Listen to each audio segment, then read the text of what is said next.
All right, this isn't going to be perfect because I have my phone propped up, but it will be better than nothing. So here goes. The first thing that we talk about today is different forms of valid arguments versus forms of invalid arguments. So some valid arguments. The law of detachment, that begins with saying, okay, you know that P implies Q. That's true. If P happens, you know for certain that Q happens, because if P occurs, Q must follow. If it does not, then that would not be valid. It is valid if you know that P implies Q exists, P happens, you can with certainty say that Q follows. We know that the contrapositive also holds, and so that's the second argument that you see here. If you know that P implies Q and you know that not Q occurs, then you can with certainty say that not P also occurs.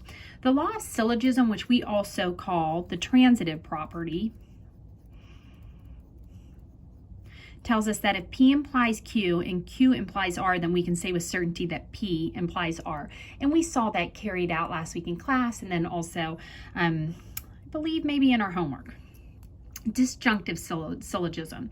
If you know that P or Q occurs, if not P happens and you need this to be a valid argument, you know that with certainty that Q must happen, because remember with an or statement, one or the other has to happen.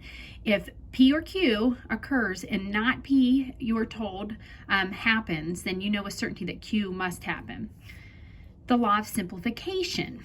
If you know that P and Q exist as a relationship, you know that P must happen. You also know that Q must happen. Why? Because with an and, both have to be true. The law of addition. We really never use this. However, if you know that P happens, you can say or Q or R or anything also happens, because if P occurs, then you can attach anything with it and it will be a true statement. Okay, so those are all valid forms of arguments. Here are some invalid arguments. The fallacy of the converse. That would mean if you know that P implies Q and then you're told that Q occurs, if you then conclude that P also occurs. You cannot state that. That is not a logical argument. That's the converse, which could be true or may not be true, and so we can't make any definitive conclusions. The fallacy of the inverse. If you know that P implies Q, and you're told that not P happens, if you then conclude that not Q happens, you're using the fallacy of the inverse. That is not a valid or logical argument. So let's practice determining if some arguments are valid or invalid. Here's the first example. If it is snowing, then we put salt on the driveway. We put salt on the driveway. Therefore, it is snowing. Is this a valid or an invalid argument? So it is snowing is P. Putting salt on the driveway is Q.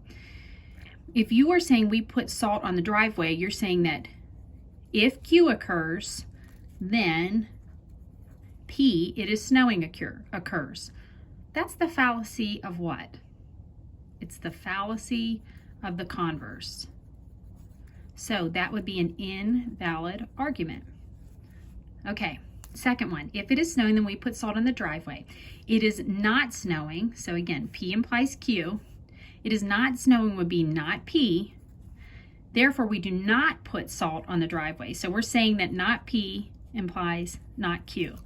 That is the fallacy of the inverse. So neither of these arguments are valid. Okay, let's move on to the next part. The next part is truth tables. A truth table is a device that we use to determine whether a compound statement, compound just means that there is more than one phrase in there. There's a P, a Q, an R, maybe an S, a T, whether it's true or false. So we're going to construct a simple truth table for P implies Q, and to make sense of this, we're actually going to give some contextualization to P and Q. Let's assume that P means you get an A. If you are like my dad, sometimes he would pay us for our grades. So let's say if you get an A, then I will give you $10. So P implies Q would mean that if you get an A, I will give you $10. So that is the conditional that we know occurs. Let's analyze the truth value of P implies Q, whether it's true or false, given the potential truth or falseness of P and Q. That's what a truth table is. So when you do a truth table, you're going to analyze what happens to P implies Q depending on whether P or Q are each individually true or false. So you have to determine how many rows and how many columns you need. You need the number of rows to reflect all the possible outcomes for P and Q. There are 2 possible outcomes for P, true or false, 2 possible outcomes for Q. You multiply those together and you get 4. That'll tell you the number of rows. So you need 4 rows. Now, of course, by process of elimination, you could start putting the combos there and realize it'll come out to exactly 4. So P here, Q here. Your next row will be for P implies Q, or excuse me, column. So 3 columns, 4 rows. You could have true and true for P and Q. You could have true and false. You could have false and true. You could have false and false. Let's analyze the truth or falseness of P implies Q. Now here's what you do know, that if you get an A, then I'll give you $10. This is really a promise, right? And so what we're analyzing when we're analyzing the truth value of P implies Q is whether or not I am breaking my promise. If I'm breaking my promise, then P no longer implies Q. Its truth value does not hold. So if P is true, let's say it's true that I get an A.